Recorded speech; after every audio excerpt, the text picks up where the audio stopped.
Hello दोस्तों, आपके अपने चैनल विराट स्टडी 7 का स्वागत है। आज हम लोग एक नया टॉपिक शुरू करेंगे जवाहर नवोदय विद्यालय से क्लास 6 एंट्रेंस एग्जाम। ठीक है ना। पहला चैप्टर हम लोगों का होगा संख्या पद्धति नंबर सिस्टम, जिसको हम पढ़ते चले आए हैं, लगभग फर्स्ट से ही पढ़ रहे हैं।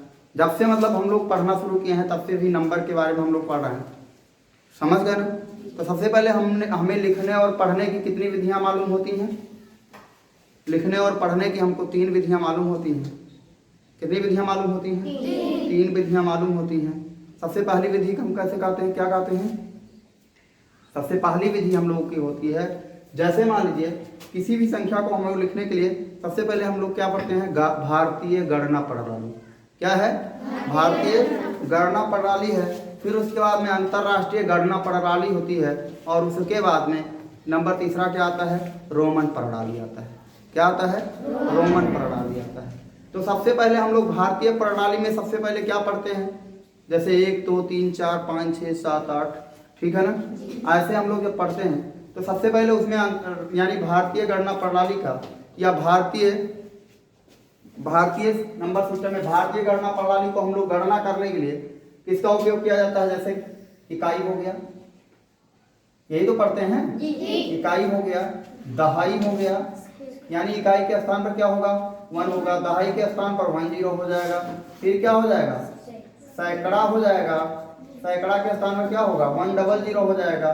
फिर क्या हो जाएगा, हजार हो जाएगा। क्या हो जाएगा, हजार हो जाएगा। तो यहाँ से 1 000 हो जाएगा। फिर क्या हो जाएगा, 10,000 हो जाएगा। क्या हो जाएगा, 10,000। तो यहाँ पर 4 टाइम 0 हो जाएगा। और फिर क्या हो जाएगा, लाख हो जाएगा। क्या हो जाएगा, लाख। तो यहाँ पर कितने टाइम 0 हो जाएंगे, 5 टाइम हो जाएंगे। फिर क्या हो जाएगा, 10 लाख हो जाएगा। क्या हो जाएगा, 10 लाख हो जाएगा। तो यहाँ पर कितने टाइम 0 होंगे, 6 टाइम 0 हो जाएंगे। फिर क्या होगा, करोड़ होगा। क्या होगा, करोड़ होगा। तो यहाँ पर 0 कितने टाइम हो जाएंगे, 7 टाइम हो जाएंगे। फिर क्या होगा, 10 करोड़ होगा। क्या होगा, 10 करोड़ होगा। तो 10 करोड़ में कितने टाइम 0 हो जाएंगे, 8 टाइम 0 हो जाएंगे। ठीक है ना। तो ये क्या है, भारतीय गणना प्रणाली।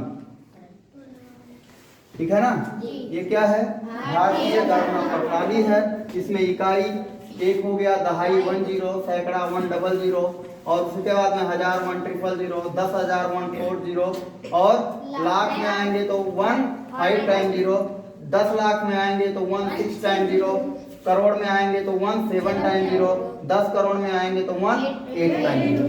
अब यहाँ पर अगर हम लोगों को कोई संख्या लिखनी हुई, जैसे मान लीजिए यहाँ पर लिख दिया गया है, अगर मान लीजिए लिख दिया जाए 625, तो इसको अगर हमसे कोई पूछे कि कितना लिखा है तो हम क्या बताएंगे,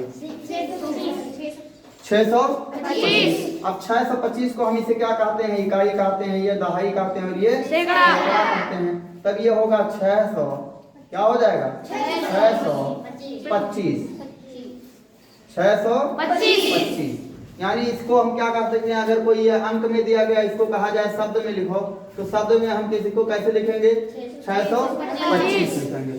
समझ गए ना, एकदम इतना बिल्कुल समझ में आ गया है। ठीक। अब हम लोग इसके बाद में कहा चलते हैं स्थानीय मान के बारे में। प्लेस वैल्यू, प्लेस वैल्यू इसमें कितने लोग को आती है, सबको आती है। ठीक है। तो थोड़ा सा एक एग्जांपल के थ्रू हम लोग देख लेंगे। स्थानीय मान, स्थानीय मान, स्थानीय मान। अगर इसमें आप लोगों को कोई संख्या दे दिया जाए 2 4 6 8 9 2, ठीक है ना। तो इसका यानी 2 का स्थानीय मान ये 1 की जगह पर है, तो ये क्या हो जाएगा, इसका स्थानीय मान क्या होगा, 2 हो गया। 9 का स्थानीय मान क्या हो जाएगा, 9 0 हो जाएगा। 8 का स्थानीय मान क्या हो जाएगा, 8 0 अर्थात 800 हो जाएगा, 800 हो जाएगा। ये 6 का स्थानीय मान कितना हो जाएगा, 6000 हो जाएगा। समझ गए ना। 4 का स्थानीय मान कितना हो जाएगा, कितना हो जाएगा, 40,000। कितना हो जाएगा, 40,000 हो जाएगा। और इसका कितना हो जाएगा, कितना हो जाएगा, 2 लाख। कितना हो जाएगा, 2 लाख। अब ऐसे यहाँ से हम लोग को अगर गणना करना होगा कि इसको बताना होगा कि कितना होगा, तो इकाई, दहाई, सैकड़ा, हजार, 10,000, लाख, यानी 2,46,892, 2,46,892। तो इस तरीके से हम लोग इसका स्थानीय मान निकाल लेते हैं। समझ गए ना? स्थानीय मान बिल्कुल समझ में आ गया सभी लोगों को। और एक क्वेश्चन उठा करके देखते हैं। अगर यहीं दे दिया जाए आप लोगों को 248926, ठीक है ना? तो अगर इसमें पूछा जाए 6 का स्थानीय मान क्या होगा, 6 होगा। 2 का स्थानीय मान क्या होगा, 20 हो जाएगा। 9 का क्या हो जाएगा, 900 हो जाएगा, यानी 900 हो जाएगा। 8 का क्या हो जाएगा, 8,000 हो जाएगा। समझ गए ना? 4 का कितना हो जाएगा, 40,000 हो जाएगा। समझ गए ना? और इस 2 का कितना हो जाएगा, 2 लाख हो जाएगा। ठीक है ना? कितना हो जाएगा, 2 लाख हो जाएगा। अब इसमें एक चीज, अब हम लोग स्थानीय मान निकालना एकदम बिल्कुल समझ गए ना? अगर हमसे इसमें से किसी एक संख्या का मान लीजिए 8 का स्थानीय मान पूछेगा तो क्या कर देंगे, 8 लिखेंगे और इसके बाद जितनी संख्या रहेगी उतना क्या बढ़ा देंगे, 0 बढ़ा देंगे। समझ गए ना? कंफर्म। डायरेक्ट अगर मान लीजिए इसमें से किसी एक अंक का अगर मान लीजिए 4 का पूछ लिया तो 4 का पूछेंगे, हम 4 लिख देंगे और जितने डिजिट बच रहे हैं उतने क्या बढ़ा देंगे, 0 बढ़ा देंगे। हो जाएगा तुरंत में। क्लियर? किसी को कोई समस्या नहीं। फिर इसके बाद में अगर मान लीजिए 6 का ही पूछ लिया, डायरेक्ट आपसे 6 का स्थानीय मान पूछ रहा है, 6 लिखेंगे, 6 के बाद जितने डिजिट बच रहे हैं क्या करेंगे, उतने 0 बढ़ा देंगे। आपने बढ़ा दिया ना, 6000 इसका स्थानीय मान हो गया ना। अब स्थानीय मान हो गया। अब इसके बाद में एक और मान आता है आप लोगों का अंकीय मान। क्या होता है, अंकीय मान। अगर आप लोगों को अगर इसी में अगर पूछ लिया जाए आप लोगों से कि संख्या, आप लोगों के पास यहाँ पर कोई संख्या दे दी जाए 248692, यही संख्या रहे, और इसमें पूछे कि 8 का अंकीय मान कितना होगा, तो ये 8 का अंकीय मान क्या हो जाएगा, 8 ही तो होगा। यानी इसके अंकीय मान में कोई परिवर्तन हो जाएगा, नहीं होगा। बट लेकिन अगर यही स्थानीय मान पूछ लेगा तो क्या हो जाएगा, स्थानीय मान पूछ लिया जाएगा तो यहाँ से क्या हो जाएगा, इसके बाद 3 डिजिट है ना, यहाँ कितने 0 बढ़ जाएंगे, 3 0 बढ़ जाएंगे। समझ में आ गया ना? तो अंकीय मान एकदम बिल्कुल आप लोगों को समझ में आ गया। अगर यहाँ से 6 का अंकीय मान पूछा जाएगा तो क्या हो जाएगा, सही हो जाएगा। क्लियर? कोई समस्या नहीं। अगर यहाँ से 4 का स्थानीय मान पूछ लिया जाए तो क्या होगा, 4 के बाद में जितना डिजिट है उतना क्या बढ़ा देंगे, 0 बढ़ा देंगे। समझ में आ रहा है सब लोगों को ना? कोई समस्या स्थानीय मान और अंकीय मान में? अब कहीं कहीं क्वेश्चन पूछा जाता है आप लोगों से कि ऐसे संख्या दे दिया जाएगा, जैसे मान लीजिए 4282 संख्या हो गया, के स्थानीय मान और अंकीय मान में अंतर बताओ। के यानी 4282 में किसी, मान लीजिए किसी एक संख्या में 8 के स्थानीय मान और अंकीय मान में अंतर बताओ। ठीक है ना? ये हो गया। तो अब यहां से अगर 8 का स्थानीय मान लिखेंगे तो क्या हो जाएगा बेटा, 80 हो जाएगा, हो जाएगा ना। इसके बाद 1 ही डिजिट तो है, और इसका अंकीय मान क्या हो जाएगा, 8 हो जाएगा। घटा देंगे तो जब घटाएंगे तो क्या आएगा, 72 आ जाएगा कि नहीं आ जाएगा, आ जाएगा ना। क्लियर? अब अंकीय मान और स्थानीय मान और अंकीय मान में अंतर समझ में आ गया आप लोगों को ना? ऐसे ही और कोई क्वेश्चन ले लिया, मान लीजिए 92862 ले लिया गया। अब इसमें पूछा जा रहा है कि 8 के अंकीय मान और स्थानीय मान में अंतर बताओ। इस 8 के अंकीय मान और स्थानीय मान में अंतर बताओ। तो इसका स्थानीय मान क्या हो जाएगा, 800 हो जाएगा। अंकीय मान क्या हो जाएगा, 1 हो जाएगा। दोनों का अंतर निकाल देंगे तो कितना हो जाएगा, 10 में से 8 जाएगा, 2 यहाँ बचेगा 9, 9 में से कुछ नहीं जाएगा तो 9 हो जाएगा, और यहाँ से 7 बच जाएगा, 792, यानी 792। यानी इस 8 के स्थानीय मान और अंकीय मान में अंतर कितना आएगा, 792 आएगा। ठीक? आइए इसमें अब हम लोग देखते हैं पूर्ववर्ती और उत्तरवर्ती। बहुत ही मोस्ट इंपॉर्टेंट है ये पूर्ववर्ती और उत्तरवर्ती। पूर्ववर्ती का मतलब क्या होता है, अगर कोई संख्या हमें दे दी जाए, मान लीजिए 6 दे दिया जाए, अगर 6 का पूर्ववर्ती हमसे पूछा जाए तो क्या करेंगे, उसमें से एक घटा देंगे, तो जो संख्या प्राप्त होगी वह उस संख्या की क्या हो जाएगी, पूर्ववर्ती हो जाएगी। जैसे 6 दिया गया था हम लोगों को संख्या, तो 6 की पूर्ववर्ती संख्या क्या हो जाएगी, 6 की पूर्ववर्ती संख्या यानी पूर्ववर्ती संख्या क्या हो जाएगी, पूर्ववर्ती संख्या यहाँ से 6 में से 1 कम कर देंगे तो कितना हो जाएगा, 5। ऐसे ही कोई भी संख्या दे दी जाए, मान लीजिए यहाँ पर 81 दे दिया जाए कि पूर्ववर्ती संख्या क्या हो जाएगी, तो 81 - 1 इक्वल टू क्या हो जाएगा, 80 हो जाएगा। समझ गए ना। पूर्ववर्ती का मतलब प्रीफिक्स, अंग्रेजी में इसको क्या बोलते हैं, प्रीफिक्स बोलते हैं। यहाँ से अगर मान लीजिए 100 दे दिया जाएगा, अगर 100 का पूर्ववर्ती संख्या पूछा जाए आप लोगों से तो क्या करेंगे, 100 - 1 कर देंगे तो कितना हो जाएगा ये 99। पूर्ववर्ती एकदम बिल्कुल समझ में आ गया। पूर्ववर्ती संख्या का मतलब क्या हो गया, जो संख्या आपके पास हो उसमें से क्या कर देना है, एक कम करके लिख देना है। समझ गए ना। और उत्तरवर्ती संख्या का मतलब होता है कि जो संख्या आपके पास हो उसी संख्या में क्या कर देना है, एक और जोड़ देना है। जैसे अगर यहाँ से पूछा जाए, अगर 6 की उत्तरवर्ती संख्या पूछा जाए, 6 की उत्तरवर्ती संख्या तो क्या बताएंगे, 6 + 1 इक्वल टू क्या हो जाएगा, 7 हो जाएगा। अगर यहीं से पूछ लिया जाए 81 की उत्तरवर्ती संख्या क्या लिखोगे तो क्या हो जाएगा, 81 + 1 इक्वल टू क्या हो जाएगा, 82 हो जाएगा। 100 की उत्तरवर्ती संख्या क्या हो जाएगा, 100 की उत्तरवर्ती संख्या 100 + 1 इक्वल टू कितना हो जाएगा, 101 हो जाएगा, 101 हो जाएगा। ठीक है ना। तो इस प्रकार से आप लोगों ने पूर्ववर्ती और उत्तरवर्ती संख्या में कोई समस्या, पूर्ववर्ती संख्या का मतलब होता है एक संख्या घटा करके और उत्तरवर्ती का मतलब होता है एक संख्या बढ़ाकर। यानी प्रीफिक्स में क्या होता है, एक संख्या कम कर देते हैं और सफिक्स में क्या करते हैं, एक संख्या ऐड कर देते हैं। ठीक है ना। और फिर इसके बाद में अब हम लोग चलते हैं रोमन प्रणाली। क्या चलते हैं, रोमन प्रणाली। तो रोमन प्रणाली आप लोग जानते होंगे, यहाँ से देख लेते हैं रोमन प्रणाली क्या है हम लोग का, रोमन प्रणाली।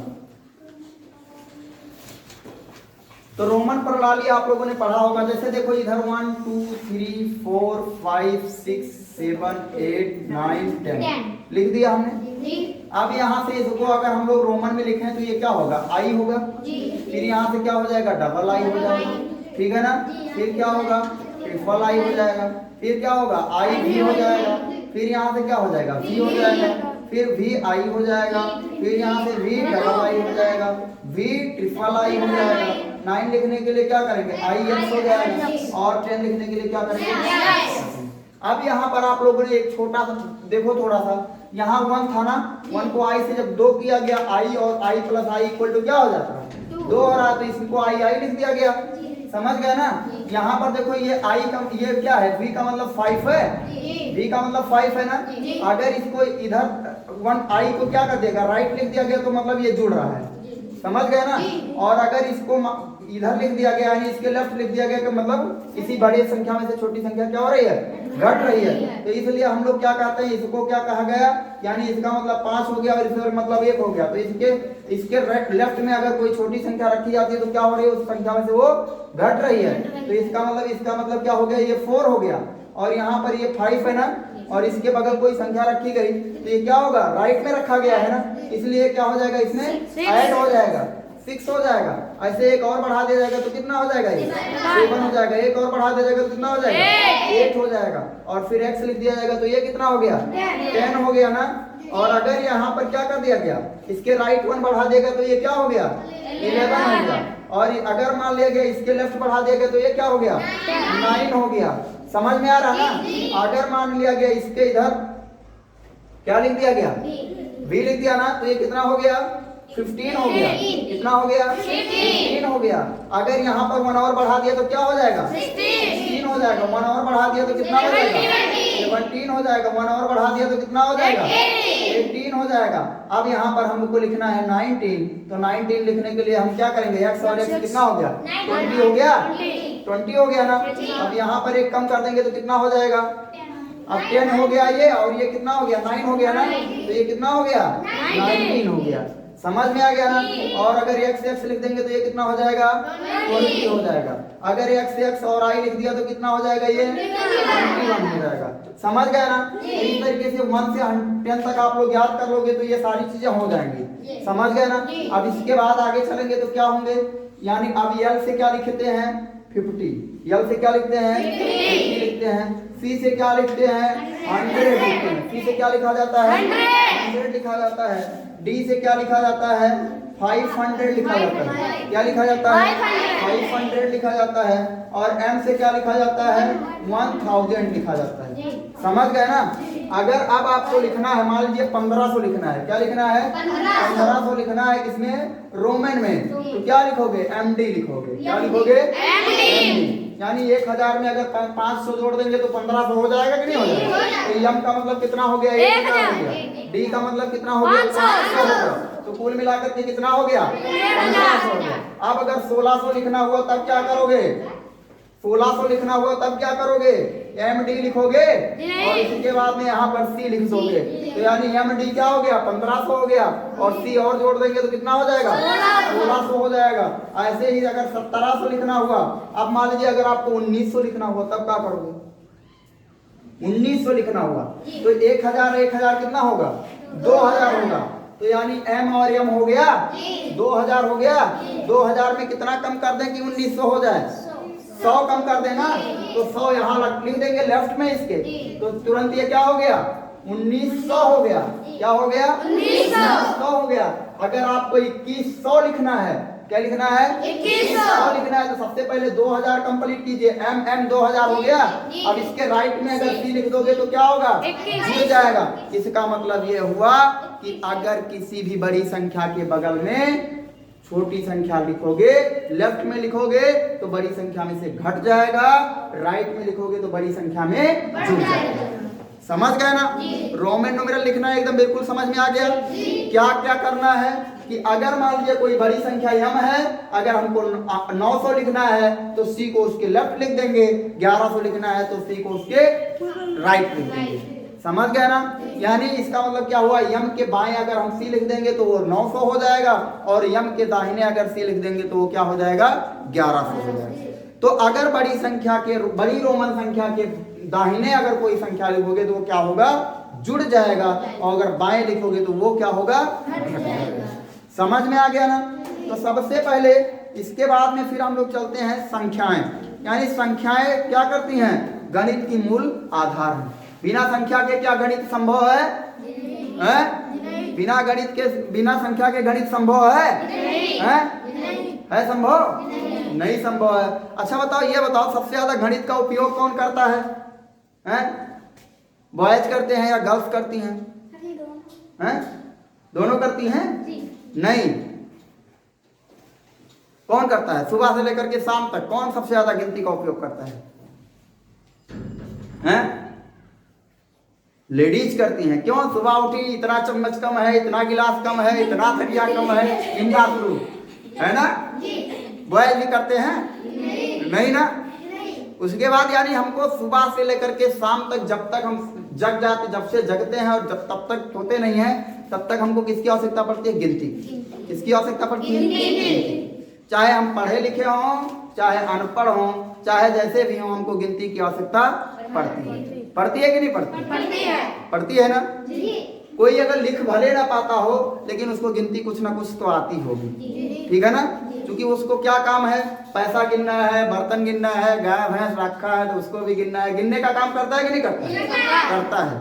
तो बहुत सारी चीजें वो करता है ना। तो बिना गिनती के काम हो पाएगा नहीं। जो एकदम बिल्कुल अनपढ़ होगा आपके गांव में, वो भी कुछ ना कुछ गिनती जानता होगा कि नहीं जानता? अरे ये भी तो करता होगा, कम से कम उसके पास 5 बीघा खेत है तो 5 बीघा जानता होगा ना क्या होता है, 5 क्या होता है, 6 क्या होता है, 7 क्या होता है। समझ गया ना। तो इनको सबसे पहले किसकी आवश्यकता पड़ती है? गिनती की। और मैथमेटिक्स जो हम लोग का गणित है, ये बिना संख्या के चलने वाला नहीं है।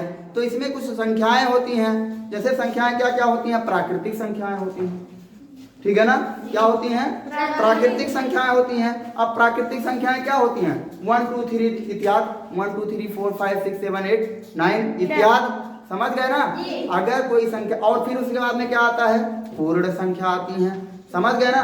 अगर आप लोगों से पूछ लिया जाए कि प्राकृतिक संख्या बताएंगे तो प्राकृतिक संख्या क्या बताएंगे बेटा, 1 2 3 4 5 6 7 8 ऐसे इत्यादि इत्यादि कर देंगे, यानी हमारा प्राकृतिक संख्या हो जाएगा। प्राकृतिक संख्या अगर लिखना होगा तो 1 2 3 4 डॉट डॉट डॉट। समझ गए ना, समझ गए सभी लोग ना। या ऐसे भी लिख सकते हैं कि यानी प्राकृतिक संख्या 1 2 3 4, पूर्ण संख्या क्या होगा, 0 से स्टार्ट होगा। कहां से स्टार्ट होगा, 0 से स्टार्ट होगा। और 0 क्या हो जाएगा, 0 1 2 3 4 डॉट डॉट डॉट। समझ गए ना। जो पूर्ण संख्या होगा वो किससे स्टार्ट होगा, 0 से स्टार्ट होगा। फिर इसके बाद में आता है भाज्य संख्या। क्या आते हैं, भाज्य संख्या। भाज्य संख्या वह संख्या होती है जो एक से या स्वयं से या किसी और अन्य संख्या से क्या होती है, विभाजित हो जाती है। उन्हें हम क्या कहते हैं, भाज्य संख्या कहते हैं। जैसे अब इसमें जैसे अगर संख्या लिख दिया जाए 1 2 3 4 5 6 7 8 9 10, ऐसे कुछ और संख्या नहीं लिखेंगे, ज्यादा नहीं। अब इसमें से अगर हम लोगों से पूछा जाए इसमें से भाज्य संख्या कौन कौन सी है तो क्या बताएंगे, 1 क्या होगा, स्वयं से कटता है। 2 भी स्वयं से कटता है या 1 से कटता है। 1 से क्या होंगी, सभी संख्याएं विभाजित होंगी, या तो स्वयं से विभाजित होंगी या तो 1 से विभाजित होंगी।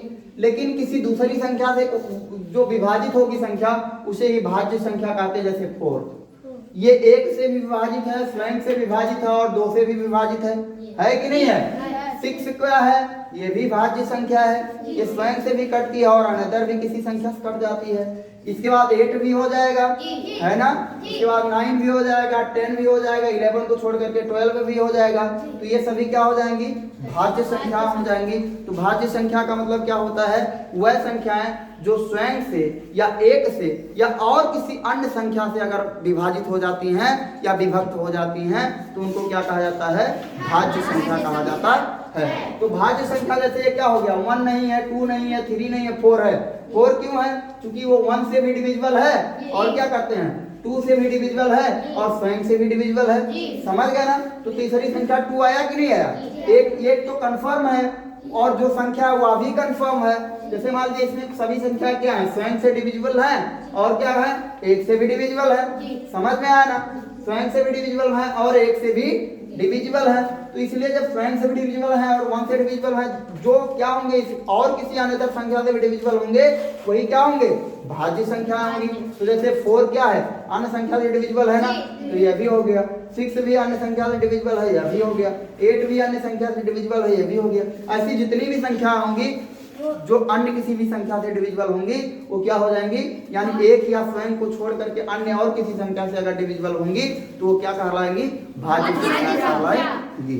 वो क्या कहलाएंगी, भाज्य संख्याएं कहलाएंगी। अब आगे आते हैं हम लोग। अब इसके बाद में आता है, हम लोग पढ़े होंगे सम और विषम संख्या, पढ़े होंगे ना। तो सम संख्याएं वह होती हैं जो 2 से विभक्त हो जाती हैं। सम संख्या वह संख्या होती है जो 2 से पूर्ण रूप से विभक्त हो जाती है। विभक्त का मतलब हो जाता है विभाजित हो जाती है। तो 2 से विभाजित होने वाली संख्या क्या होगी, 2 होगी। फिर क्या हो जाएगी, 4 होगी। फिर क्या हो जाएगा, 6 होगा। फिर क्या हो जाएगा, 8 होगा। फिर क्या होगा, 10 होगा। फिर क्या होगा, 12 होगा। फिर क्या होगा, 14 होगा। और ये 100 हो जाएगा, 102 हो जाएगा और 200 हो जाएगा और क्या होगा 400। यानी ऐसे जितनी भी संख्याएं इनफाइनाइट तक हम लोग चलते जाएंगे, जितनी भी संख्याएं 2 से डिविजिबल हो जाएंगी वो सब क्या हो जाएंगे, सम संख्याएं होंगी। क्या होंगी, सम संख्याएं होंगी। विषम संख्याएं वह संख्याएं होती हैं जो 2 से पूर्ण रूप से विभक्त नहीं होती हैं या पूर्ण रूप से विभाजित नहीं होती हैं। जैसे विषम संख्या में आएंगे 1 2 से डिविजिबल है, नहीं है। 3 डिविजिबल है, नहीं है। 5 डिविजिबल है, 7 डिविजिबल है 2 से, नहीं है। 9 डिविजिबल है, नहीं है। 11 डिविजिबल है, 13 डिविजिबल है, 15 डिविजिबल है 2 से। तो ऐसी संख्याएं कौन सी संख्याएं कहलाती हैं, विषम संख्याएं कहलाती हैं। जो संख्या 2 से विभाजित नहीं होती है ऐसी संख्या को क्या कहा जाता है, विषम संख्या कहा जाता है, अर्थात ऑड नंबर कहा जाता है। समझ में आ गया ना। फिर इसके बाद में आप लोग आएंगे अभाज्य संख्या। जो केवल एक या स्वयं से ही करती हैं। किससे करती हैं? एक या स्वयं से। तो इसमें कितनी संख्याएं हैं जो एक या स्वयं से करती हैं? जैसे यहाँ पर लिखा गया 1 2 3 4 5 6 7 8 9 10 11। इसमें कितने कौन कौन सी संख्या ऐसी है जो केवल एक या स्वयं से ही डिविजिबल है? ये आपका क्या हो जाएगा? 2। क्या हो जाएगा? 2 अभाज्य संख्या है और सम संख्या दोनों है। समझ गए ना? ये जो 2 है ये अभाज्य संख्या और सम संख्या दोनों है। 3 क्या है? ये भी क्या है? अभाज्य संख्या है। अभाज्य संख्या है कि मतलब ये किसी संख्या से नहीं करती है, या केवल एक या तो स्वयं से करती है। समझ गए ना? 5 क्या है? 5 क्या है? अभाज्य संख्या है। 7 क्या है? और इसके बाद में 9 नहीं है। 9 केवल विषम संख्या है। देखो 3 से कट जाता है, ये विषम संख्या है। ऐसी संख्या जो किसी संख्या से ना कटे, या तो स्वयं से कटे या तो एक से कटे, बाकी अनदर किसी संख्या से ना कटे, उसे हम लोग क्या कहते हैं? अभाज्य संख्या कहते हैं। तो 9 भी नहीं होगा, 10 भी नहीं होगा, 11 होगा। 11 में केवल एक या उसी संख्या से अगर 11 से भाग दिया जाए तो कट जाएगा, ये 1 से भाग दिया जाए कट जाएगा, और कोई ऐसी संख्या है जिससे कट जाएगा? वो नहीं है। इसके बाद क्या हो जाएगा? 13 हो जाएगा। इसके बाद में क्या हो जाएगा?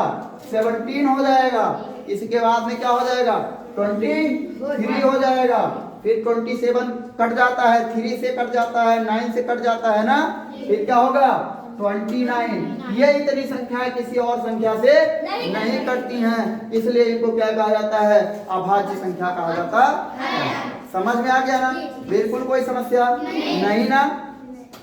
किसी को कोई दिक्कत है? नहीं है। तो हम लोग क्या क्या सीख गए? विषम संख्या सीख गए, सम संख्या सीख गए, भाज्य संख्या सीख गए, अभाज्य संख्या सीख गए, है ना? और पूर्ण संख्या सीखे, और क्या सीखे? प्राकृतिक संख्या सीख गए। समझ गए ना? ये सभी संख्याएं हम लोगों को याद हो जानी चाहिए बढ़िया से, ताकि आगे हम लोगों को क्वेश्चंस लगाने में कोई समस्या ना हो। ठीक है ना? आप लोग बढ़िया से पढ़ोगे हैं? जी। बढ़िया से पढ़ना, और ज़्यादा से ज़्यादा आप लोग इस वीडियोस को शेयर कर देना, और अगर आप लोगों को समझ में आए या पसंद आए तो उसको लाइक और कमेंट जरूर करना। ठीक है?